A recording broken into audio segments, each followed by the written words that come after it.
Videoda belli nerede ateş kızışır, görünür nece yangın maşinası da sündürür ateşleri. Korlar ayrı yerlerde dağılmadılar çünkü katıldılar yaşayanlar da kurtarma mezarının yanında bulunan yarıyım. Yangından kurtarmak maşinası yakında bulunduğu üzere hızlı hem kolay çıktı ateşin yönüne. Çeşme köylüler nişanladılar. Aynı böyle hata ilk sefer oldu köyde.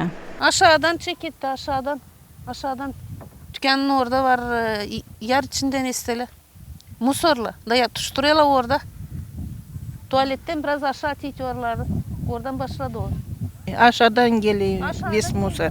Ves tütün aşağıdan geliyor. Yangın kızıştı birkaç yerde ateşi sündürmek için katıldılar yaşayanlar da. Nice nişanladı Primar Safiye Jekova köyde lazım korudulsun hem işledilsin depo. Yangınları sündürmek bölümü çünkü Valkaneş kasabasından yetiştiremeyecekler gelme yangına karşı koyanlar. Yol uzak.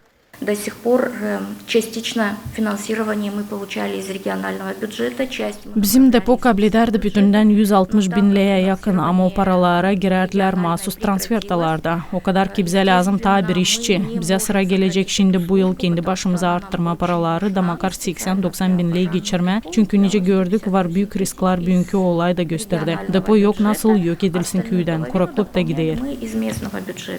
А теперь нам приходится всю эту сумму выделять из местного бюджета, поэтому очень сложно справляться.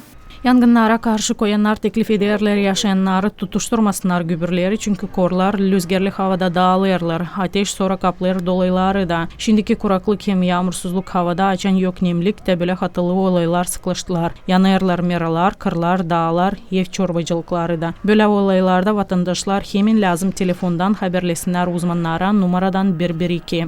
Anna Altıyeva, Sergey Georgiev, Vladislav Tabachuk, Maria Kazako, GRT Haberler.